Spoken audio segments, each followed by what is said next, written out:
Hello and welcome. आज हम लोग स्टार्ट करने जा रहे हैं स्कीमा के टॉपिक को और साथ ही साथ उसके अंदर में पढ़ेंगे उसके तीन सब टॉपिक को। स्कीमा मैचिंग, स्कीमा इंटीग्रेशन और स्कीमा मैपिंग। सबसे पहले हम लोग समझते हैं कि स्कीमा वर्ड क्या होता है। तो ये वर्ड स्कीमा का मतलब होता है एक स्ट्रक्चर, एक फ्रेमवर्क। और यहाँ पर हम लोग क्या करते हैं, जो सेम स्ट्रक्चर के होते हैं उनको आपस में एक जैसा मैच करते हैं और हम कंपेयर करके देखते हैं। तो डिस्ट्रीब्यूटेड इन्वायरमेंट में हम ये देखते हैं कि हर साइट के अंदर में जो डेटा स्टोर्ड होता है वो अलग अलग फॉर्म में होता है। हर स्कीमा जो है वो डिफरेंटली वर्क करता है और उसके अंदर के एलिमेंट को पता करता है। और यहाँ पर हम जो सिमिलर एलिमेंट होते हैं उसको आपस में मैच कर देते हैं, उसी को हम लोग स्कीमा मैचिंग कहते हैं। इसके लिए हम लोग फाइंड करते हैं कि दो कॉलम, दो टेबल्स के बीच में क्या क्या चीज़ें कॉमन है, और अगर कॉमन रहता है तो उस चीज़ों को हम लोग मैच करके सिमिलर फॉर्मेशन के लिए यूज़ करते हैं। तो सबसे पहले स्कीमा मैचिंग क्या होता है। तो स्कीमा मैचिंग के अंदर में हम लोग सबसे पहले ये देखते हैं कि कौन कौन सा जो डेटाबेस के अंदर में जो एलिमेंट है वो आपस में देखने में सिमिलर है, और उसको हम लोग एक साथ मैच करके रखते हैं। जैसे हम एक बात के लिए समझते हैं कि एक डेटाबेस में कस्टमर को कस्टमर नेम से डिनोट किया जा सकता है और पूरे दूसरे में पूरे कस्टमर नेम से, मतलब एक में कस्टमर को कस्ट के नेम से और एक में पूरे कस्टमर वर्ड को हम लोग यूज़ करेंगे। दोनों का जो मीनिंग है वो बिल्कुल ही सेम है, लेकिन अलग अलग तरीके से लिखा गया है। अब इस दोनों चीज़ को हम लोग कंबाइन करके किसी एक पर्टिकुलर चीज़ को लेंगे, इसी को हम लोग स्कीमा मैचिंग कहते हैं। मतलब अलग अलग टेबल में चीज़ें अलग अलग तरीके से दर्शाई गई है। जैसे डिपार्टमेंट आईडी दिया गया और यहाँ पर डिपार्टमेंट कोड दिया गया, दोनों जो कहना चाहता है वो बिल्कुल सेम है। तो दो टेबल के बीच में हम ऐसे कंपोनेंट को खोजेंगे जो आपस में लिखे अलग तरीके से गए हैं लेकिन उसका मीनिंग बिल्कुल ही सेम है। अब बात करते हैं कि ये स्कीमा मैचिंग क्यों ज़रूरत है। इसीलिए ज़रूरत है क्योंकि डिस्ट्रीब्यूटेड डेटाबेस को जब आपस में चीज़ों को एक जगह पर रखते हैं तो उसको आपस में रिलेट करना पड़ता है, आपस में इंटीग्रेट करना पड़ता है, ताकि उसके अंदर का काम बहुत ही सही तरीके से हो सके। इसीलिए अगर हम लोग अलग अलग डेटाबेसेस को कंबाइन करेंगे तो उसके नेम को बहुत ही सिमिलर करना पड़ता है। मेन टास्क जो स्कीमा मैचिंग के अंदर में होता है, सबसे पहले हम लोग एलिमेंट को आइडेंटिफाई करते हैं कि इसके अंदर में कौन सा प्राइमरी की है, कौन सा फॉरेन की है, और दो टेबल को आपस में कंपेयर करते हैं या दो डेटाबेस को आपस में कंपेयर करके जो भी सिमिलर चीज़ें होती है उसमें से किसी एक नाम को लेते हैं। इसी को हम लोग स्कीमा मैचिंग कहते हैं। एक्चुअली इसके अंदर में अलग अलग चीज़ों को कंपेयर करके देखते हैं। हो सकता है कि एक जगह पर नाम कुछ और तरीके से लिखा गया और दूसरी जगह पर किसी और तरीके से, लेकिन दोनों का जो एक कोर मीनिंग होता है वो बिल्कुल ही सेम रहता है। अगर आगे हम लोग बात करते हैं सिमिलर कंप्यूटेशन के बारे में, कि हो सकता है एक जगह पर नेम को किसी और तरीके से लिखा गया है, दूसरे में किसी और तरीके से लिखा गया है, लेकिन दोनों को मिला करके हम एक ऐसा कॉमन नेम लेंगे जो दोनों जगह पर यूज़ हो सके। इसके बाद बात करते हैं क्रॉसपॉन्डेंस जनरेशन की। यहाँ पर हम लोग एग्जैक्ट मैच कभी कभी हमको मिल जाता है तो हम एग्जैक्ट चीज़ों को मैच करके एक सिमिलर नाम को लेते हैं, या कभी कभी पार्शियल मैच होगा तो उसमें से किसी एक नाम को लेंगे। इसके अंदर में वैलिडेशन करते हैं ह्यूमन एक्सपर्ट या एल्गोरिदम को लगा करके इसमें ये क्या कहना चाह रहा है। स्कीमा मैचिंग के अंदर में सबसे पहले हम लोग स्ट्रक्चर को मैच करते हैं कि क्या ये दो टेबल आपस में एक जैसा रखाया जा सकता है, क्योंकि हो सकता है दोनों का स्ट्रक्चर अगर अलग हो तो ये कर पाना बहुत ही मुश्किल हो जाएगा। इसके अंदर के हम चेक करेंगे कि फॉरेन कीज क्या है, एट्रीब्यूट्स क्या है। इसके बाद हम लोग सिमेंटिक मैचिंग करेंगे कि जो अलग अलग वर्ड्स है उसका मीनिंग सेम है या अलग है। हो सकता है एक जगह पर वर्ड जो है वो सेम लिखा गया है लेकिन अलग तरीके से लिखा गया, उसका मीनिंग सेम है। जैसे यहाँ पर दिया गया है, एक टेबल में हम सैलरी लिख सकते हैं और दूसरे टेबल में वेजेस लिख सकते हैं। वर्ड दोनों डिफरेंट है लेकिन दोनों का मीनिंग सेम है। तो सैलरी या वेजेस दोनों में से हम किसी एक पर्टिकुलर वर्ड को हम अपने जो है मैचिंग के लिए यूज़ कर सकते हैं, और ये दोनों का जो मीनिंग हो वो बिल्कुल ही सेम है। तो हम लोग वर्ड सैलरी भी यूज़ करते हैं, वर्ड वेज भी यूज़ कर सकते हैं। इंस्टेंट बेस्ड मैचिंग की बात करें तो हम लोग एक्चुअल डेटा वैल्यू को कंपेयर करते हैं। हो सकता है डेटा के अंदर एक जगह पर दिल्ली, एक जगह पर मुंबई, एक जगह पर कोलकाता लिखा गया है, तो ये अलग अलग जगह पर अलग अलग सिटीज़ का नाम लिखा गया है। तो स्कीमा मैचिंग में चैलेंजेस क्या होता है, अलग अलग एट्रीब्यूट रहता है, तो मुझे सबसे पहले खोजना पड़ता है कि दो अलग अलग वर्ड का मीनिंग सेम है कि नहीं। जैसे डेट ऑफ बर्थ और बर्थ डेट बिल्कुल ही सेम मीनिंग है लेकिन वर्ड दोनों दोनों अलग अलग यूज़ किया गया। तो ऐसे सिमिलर वर्ड्स को हम लोग चुनते हैं जिसका मीनिंग बिल्कुल सेम होता है लेकिन अलग अलग तरीके से लिखा गया है। तो दो में से किसी एक वर्ड को हम लोग यूज़ करेंगे, क्योंकि जब दो टेबल को आपस में कंबाइन करेंगे तो एक में डेट ऑफ बर्थ और एक में बर्थ डेट हम नहीं लिख सकते, कोई एक वर्ड को चुनेंगे, या तो डेट ऑफ बर्थ को चुनेंगे, या तो बर्थ डेट को चुनेंगे। तो स्कीमा मैचिंग के अंदर में इसी तरह के वर्ड को हम लोग खोजते हैं। जैसे यहाँ पर कोड का मतलब प्रोडक्ट कोड भी हो सकता है और डिपार्टमेंट कोड भी हो सकता है, तो उसको हम लोग आइडेंटिफाई करेंगे कि यहाँ कोड मतलब क्या कहना चाह रहा है। अगर हम डेटा टाइप ले रहे हैं तो हो सकता है एक जगह पर इंट लिया जाए और एक जगह पर वैरचर लिया जाए। तो हम लोग सिमिलर जो चीज़ें होंगी उसको एक जगह करेंगे, और जो सिमिलर नहीं है उसको कोशिश करेंगे कि कोई एक कॉमन नाम लेने के लिए। जैसे यहाँ पर एम्प्लॉय नंबर को ईएमपी नंबर के तौर पर दर्शाया गया और दूसरे जगह पर पूरा लिख करके उसको दर्शाया गया। दोनों का मीनिंग सेम है लेकिन अलग अलग तरीके से लिखा गया है, और डेटाबेस के अंदर में दोनों को अलग अलग तरीके तौर पर समझा जाएगा, इसीलिए दोनों को सिमिलर किया जाएगा। और उसके अंदर में अगर कुछ मिसिंग चीज़ें हैं तो उसको भी हम लोग ठीक करेंगे। रियल लाइफ एग्जांपल की बात करें तो मान के चलते हैं कि एक ब्रांच ए के अंदर में कस्टमर आईडी CID से नेम का नेम, फ़ोन और सिटी से लिखा गया है, और सेम ही चीज़ सारा इन्फॉर्मेशन यहाँ पर कस्टमर आईडी को पूरा कस्टमर वर्ड लिख करके, नेम में फुल नेम, फ़ोन में मोबाइल नंबर और सिटी में लोकेशन। तो दोनों का जो मीनिंग है वो बिल्कुल ही सेम है लेकिन जो वर्ड है वो बिल्कुल ही अलग है। तो ऐसे वर्ड को हम यहाँ पर सर्च करने का कोशिश करेंगे जिसका मीनिंग बिल्कुल सेम है लेकिन वर्ड अलग अलग तरीके से लिखा गया है, दोनों का मीनिंग बिल्कुल ही सेम निकल करके आता है। तो ऐसे चीज़ों को हम लोग मैच करेंगे और उसमें से किसी एक वर्ड को हम लोग चूज़ करेंगे। हो सकता है जो न्यू टेबल बनेगा उसके अंदर में नेम या फिर फुल नेम, दोनों में से किसी एक वर्ड को हम लोग यूज़ करेंगे क्योंकि ये दोनों टेबल को आपस में कंबाइन कर रहे हैं। आगे अगर हम लोग बात करें तो इससे हमारा क्या होगा, नेम को हम लोग, नेम और फुल नेम आपस में सेम है, सिटी और लोकेशन आपस में सेम है, CID और कस्टमर आईडी बिल्कुल ही सेम है। तो दोनों में से किसी एक पर्टिकुलर वर्ड को हम लेंगे और इसी प्रोसेस को, जिसका मीनिंग बिल्कुल ही सेम रहता है, इसी को हम लोग स्कीमा मैचिंग कहते हैं। मतलब दो सिमिलर मीनिंग के चीज वर्ड वाले को आपस में जोड़ते हैं।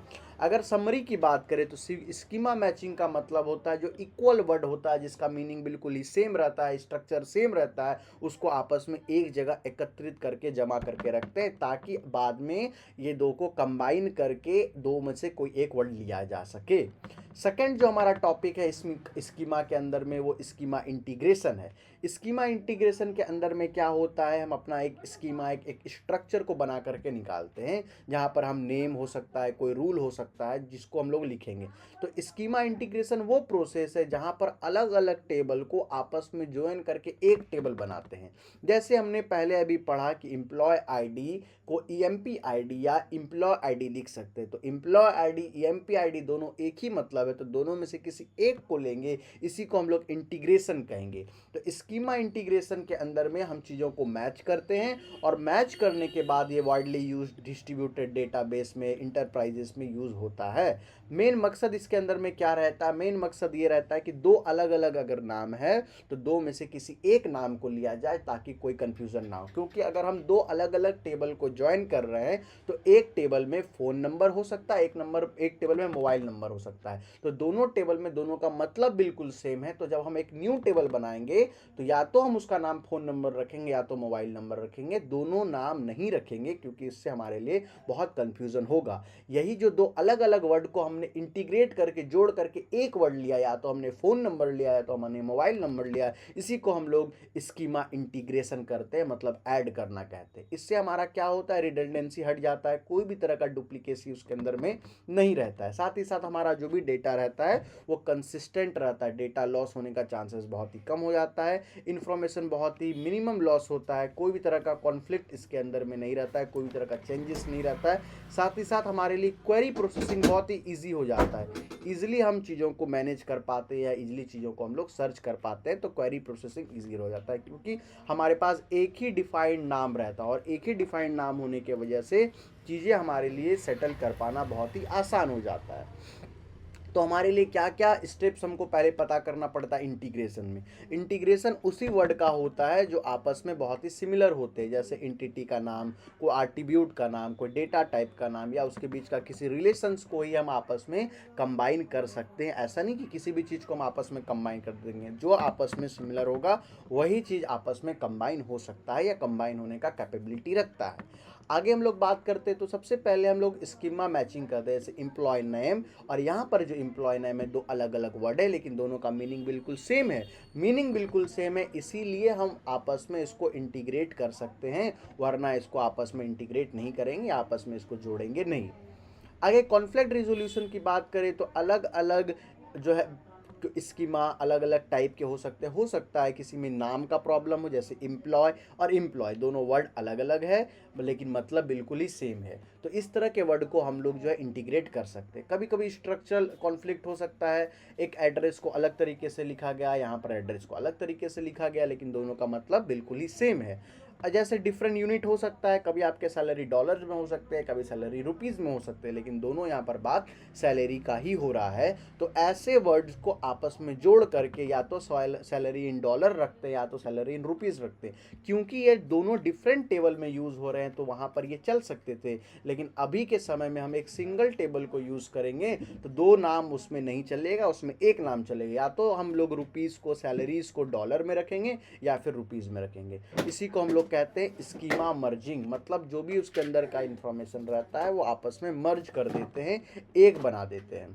इसके क्या होता है, जो भी आइडेंटिकल एंटिटीज रहता है जो आपस में बिल्कुल सेम रहते हैं वो बिल्कुल ही आपस में मैच कर जाते हैं। अगर कॉम्प्लीमेंट्री एंटिटीज़ की बात करें, जो एडिशनल एंटिटी है जो और कॉन्सेप्ट को बेहतर बनाने के लिए हम लोग यूज़ करते हैं, एंटिटीज़ मतलब कोई एक तरह का इन्फॉर्मेशन को, एक तरह का जो जानकारी के लिए जब हम लोग यूज़ कर रहे हैं तो उसमें चीज़ों को हम लोग एक जैसा कर सकते हैं। तो इंटीग्रेशन का मतलब वही होता है, दो में से किसी एक नामों को लेना, और वो दो नाम कौन सा रहेगा, जो आपस में बिल्कुल ही सिमिलर रहेगा। रिकंस्ट्रक्टिंग या फिर सिंप्लीफिकेशन की अगर हम लोग बात करें, इससे हमारा रिडंडेंसी बिल्कुल ही हट जाता है, डुप्लीकेसी बिल्कुल ही हट जाता है, हमारा स्टैंडर्ड नाम एक बन करके आता है और चीज़ें बहुत ही नॉर्मलाइज हो जाती है, और हमारा जो रिजल्ट निकल कर आता है वो एक ग्लोबल स्कीमा रहता है, मतलब ग्लोबली एक बना हुआ मेरा डेटाबेस रहता है, क्योंकि हमने छोटे छोटे सारे डेटाबेस को आपस में कंबाइन कर दिया और एक कॉमन नाम रख दिया, जिससे हमारे लिए समझ पाना बहुत ही आसान हो सके। तो जब हम इंटीग्रेट करते हैं तो क्या क्या प्रॉब्लम आ सकता है, तो सबसे पहला नेमिंग कॉन्फ्लिक्ट हो सकता है कि नाम अलग अलग हो,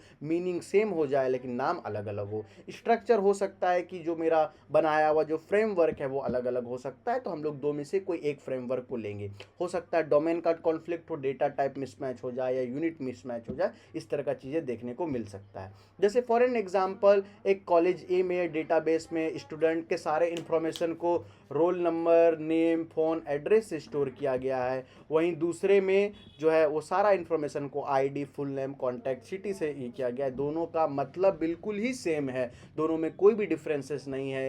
यहाँ पर रोल नंबर और आईडी बिल्कुल सेम है, नाम, फुल नाम बिल्कुल सेम है। तो यहाँ पर हम क्या करेंगे, जब एक नए टेबल को बनाएंगे तो हम दोनों में से किसी एक नाम को लेंगे। हो सकता है फ़ोन नंबर और कॉन्टैक्ट नंबर बिल्कुल सेम है तो दोनों में से कोई एक नाम लेंगे, एड्रेस या सिटी बिल्कुल सेम है तो दोनों में से एक नाम लेंगे। तो इंटीग्रेशन से पहले रोल नंबर और आईडी एक ही बात है, नेम, फुल नेम एक ही बात है, फ़ोन, कॉन्टैक्ट नंबर एक ही बात है। जब हम इंटीग्रेट कर देंगे तो इसमें से कोई एक चीज़ लेंगे, जैसे हमने रोल नंबर और आईडी में से स्टूडेंट आईडी लिया, यहाँ पर स्टूडेंट नेम लिया, यहाँ पर फ़ोन लिया, यहाँ पर सिटी लिया। तो ये दोनों में से जो भी सुटेबल वर्ड था या फिर जो भी बेस्ट वर्ड था दो अलग अलग टेबल में से, और जब उस दो टेबल को आपस में मिलाएं तो हम दो अलग अलग नाम नहीं रखेंगे, कोई एक नाम जो परफेक्ट सुटेबल रहेगा वो रखेंगे। इससे अननेसेसरी चीज़, जो डुप्लीकेट चीज़ें होंगी वो बिल्कुल ही हट जाएगा। Final output of schema integration की बात करें तो इसके अंदर में किसी भी तरह का कॉन्फ्लिक्ट नहीं रहेगा, किसी भी तरह का चेंजेस नहीं रहेगा, और अगर कोई भी तरह का, ये हमारा स्टैंडर्ड हो जाएगा, मतलब हमारा जो भी टेबल बन कर के आएगा वो एक स्टैंडर्ड टेबल बन कर के आएगा। तो स्कीमा इंटीग्रेशन एक्चुअली होता क्या है, स्कीमा इंटीग्रेशन का मतलब होता है दो अलग अलग टेबल जो आपस में बिल्कुल सेम मीनिंग रखते हैं लेकिन वर्ड अलग अलग यूज़ किया गया उसको आपस में जोड़ देना, ताकि नाम में या स्ट्रक्चर में या डोमेन में किसी भी तरह का प्रॉब्लम ना हो और हमें उसको यूज़ कर पाना, उसको समझ पाना हमारे लिए बहुत ही ज़्यादा आसान हो जाए। इसके बाद बात करते हैं स्कीमा मैपिंग के बारे में। स्कीमा मैपिंग और स्कीमा मैचिंग और स्कीमा इंटीग्रेशन जब कंप्लीट हो जाता है तो सबसे इम्पॉर्टेंट स्टेप आता है जिसको हम लोग कहते हैं स्कीमा मैचिंग। इसके अंदर में क्या होता है, डेटा जो है लोकल स्कीमा जो रहता है, स्कीमा मैचिंग में हमने क्या क्या हमने पहले पता किया कि क्या क्या सिमिलर है, और स्कीमा मैपिंग में हम लोग देखेंगे कि किस तरह से वो कन्वर्ट हुआ है। मतलब स्कीमा मैपिंग के अंदर में कुछ रूल और रेगुलेशन होता है जिससे ये पता चलता है कि अगर मेरे दो टेबल के दो अलग अलग नाम हैं तो दोनों में से कौन से नामों को लेंगे। तो स्कीमा मैपिंग क्यों यूज़ होता है, ताकि हम परफेक्ट वर्ड को चूज़ कर सके, अलग अलग स्ट्रक्चर में से जो भी परफेक्ट है उसको ले सके और लोकल स्कीमा के अंदर में हमारा बेस्ट आउटपुट निकल करके आ पाए। तो स्कीमा मैपिंग के अंदर में हम लोग कुछ रूल और रेगुलेशन इंटीग्रेशन को देखते हैं कि कौन सा टेबल का क्या परफेक्ट नाम होना चाहिए या उसके बीच में क्या है। जैसे ग्लोबल एट्रीब्यूट है, जैसे कि स्टूडेंट नेम है, लोकल एट्रीब्यूट फुल नेम या और नेम है, तो इसमें से कौन से नेम को हम लोग सेलेक्ट करेंगे, ये स्कीमा मैपिंग का पार्ट होता है। ठीक है, जैसे लोकल फ़ोन है और ग्लोबल कॉन्टैक्ट नंबर है, तो लोकली हम लोग यूज़ करेंगे तो फ़ोन नंबर के तौर पर यूज़ करेंगे और ग्लोबली यूज़ करेंगे तो कॉन्टैक्ट नंबर के यूज़ करेंगे। तो हम लोग ये देखेंगे कि हम कौन सा मैपिंग के अंदर में हम ये देखते हैं कि ये चीज़ों में से हम कौन सा यूज़ कर रहे हैं या किस तरह से चीज़ों को यूज़ किया गया है। जैसे यूनिट का कन्वर्जन हम डॉलर से रुपीज़ में कर सकते हैं। तो अलग अलग चीज़ों को आपस में इस तरह से इंटीग्रेट करेंगे कि हमारे लिए टेबल बनाना बहुत ही आसान हो जाएगा। डायरेक्ट मैपिंग कर सकते हैं कस्टमर आईडी को, ग्लोबली हम उसका नाम कस्टमर आईडी रखेंगे और लोकली उसका नाम CID रखेंगे। कॉम्प्लेक्स मैपिंग भी हो सकता है, ग्लोबल जो मल्टीपल चीज़ें हैं उसको छोटे छोटे पार्ट में तोड़ देंगे। ग्लोबली हम जैसे टोटल प्राइस बोलेंगे लेकिन लोकली उसको यूनिट प्राइस बोलेंगे।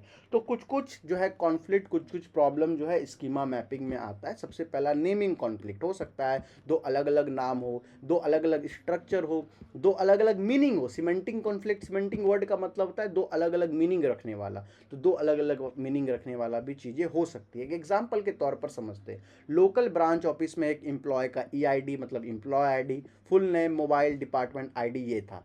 तो ये मेरा एक लोकल स्कीमा में ब्रांच में ये सारे इन्फॉर्मेशन दिए गए। लेकिन ग्लोबली जब इस चीज़ों को किए तो इसको हम लोग चेंज कर दिए, एम्प्लॉय आईडी को फुल नेम को नेम कर दिए, मोबाइल को फ़ोन कर दिए, डिपार्टमेंट आईडी को डिपार्टमेंट कर दिए। तो ग्लोबली कुछ और है। मतलब जब हम लोग ग्लोबली देख रहे हैं, जब एक बड़े लेवल पर देख रहे हैं तो स्टैंडर्ड फॉर्म में चीज़ें लिखी गई है। लेकिन जब हम लोग लोकली देख रहे हैं तो ये लोकल वे में जो हमारे लिए अंडरस्टेबल लैंग्वेज है या इजी टू अंडरस्टैंड है उसमें लिखा गया है।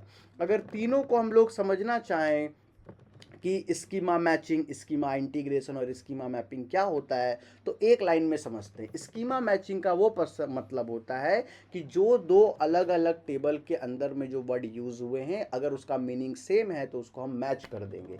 स्कीमा इंटीग्रेशन का मतलब होता है दोनों में से किसी एक पर्टिकुलर वर्ड को चुनेंगे और स्कीमा मैपिंग में ये देखेंगे कि किस बेसिस पर उसको हम चुने थे या उसको क्यों चुने। स्कीमा मैपिंग के अंदर में यही होता है, सिंपल सीधी सी बात यही है। इसी मैपिंग के अंदर में होता क्या है कि हमारा जो भी एसेंशियल जो जो चीज़ें होती है वो बस दिखती है और जो एसेंशियल नहीं होता उसको हम लोग हटा देते हैं। स्कीमा मैपिंग ये बताता है कि ग्लोबली उसका क्या नाम है और लोकली उसका क्या नाम है। जैसे हो सकता है यहाँ पर हमने डिस्कस किया कि ग्लोबली हम उसको एम्प्लॉय आईडी बोल रहे हैं, ग्लोबली एम्प्लॉय आईडी कह रहे हैं का मतलब है कि जब हम पूरे बड़े से डेटाबेस को बनाएं तो वहाँ पर उसका नाम दिए एम्प्लॉय आईडी। लेकिन जब हम लोकली उसको यूज़ किए, जब शॉर्ट वे में यूज़ किए, उसको हम लोग बोले EID। उसी तरह ग्लोबली अगर हम उसको बोल रहे हैं एम्प्लॉय, ग्लोबली बोल रहे हैं उसको नेम, तो लोकली बोल रहे हैं फुल नेम। तो ये ग्लोबली और लोकली का क्या कॉन्सेप्ट है। ग्लोबली का मतलब जब हम एक पूरे डेटाबेस में सारे कंबाइन, छोटे छोटे बहुत सारे डेटाबेस को कंबाइन करके एक डेटाबेस बनाएं, उसको हम लोग ग्लोबल एट्रीब्यूट कहेंगे। और जो एक सिंगल सिंगल एट्रीब्यूट जो हम लोग यूज़ कर रहे हैं, मतलब लोकली जो हम लोग यूज़ कर रहे हैं अलग अलग सिटीज़ में लोकली जो डेटाबेस यूज़ हो रहा है उसको हम लोग लोकल एट्रीब्यूट बोले। तो हमने जो कंप्लीट बनाया सारे लोकल के कॉम्बिनेशन को उसको ग्लोबल बोले और छोटा छोटा पार्ट जो हम लोग ईजिली यूज़ कर रहे हैं अपने लिए उसको हम लोग लोकल एट्रीब्यूट बोले। तो तीनों में अंतर भी हम लोग समझ पाए हैं। तो स्कीमा मैपिंग का समरी क्या कहता है। स्कीमा मैपिंग का समरी कहता है कि इसमें हम ये देखते हैं कि कोई एक पर्टिकुलर का नाम ग्लोबली क्या है, हो सकता है उसका नाम एम्प्लॉय आईडी हो, लेकिन यहाँ पर हम लोग लोकली उसको EMP ID से भी दर्शा सकते हैं। तो कहने का मतलब यही है कि ये तीनों जो स्कीमा है ये हमारे लिए बहुत इंपॉर्टेंट है। शायद हम लोग थ्योरी की अगर बात करें और हमारा अगर हम लोग सेमेस्टर एग्ज़ाम की बात करें, इंटरव्यूज़ की बात करें, तो इसमें ये बहुत ज़्यादा क्वेश्चन पूछा जाता है कि एक्चुअली तीनों में डिफरेंस क्या है। लोगों को ये कंफ्यूज होता है डिफरेंस क्या है। तो मैचिंग में हम लोग सिमिलर चीज़ों को मैच करते हैं, इंटीग्रेशन में हम लोग दोनों में से जो बेस्ट नाम होता है उसको लेते हैं, और मैपिंग में हम ये देखते हैं कि ग्लोबली उसका क्या नाम है, मतलब हमने कौन सा नाम लिया, और लोकली जनरल भाषा में उसको किस तरह से यूज़ किया जा रहा है। Thank you so much.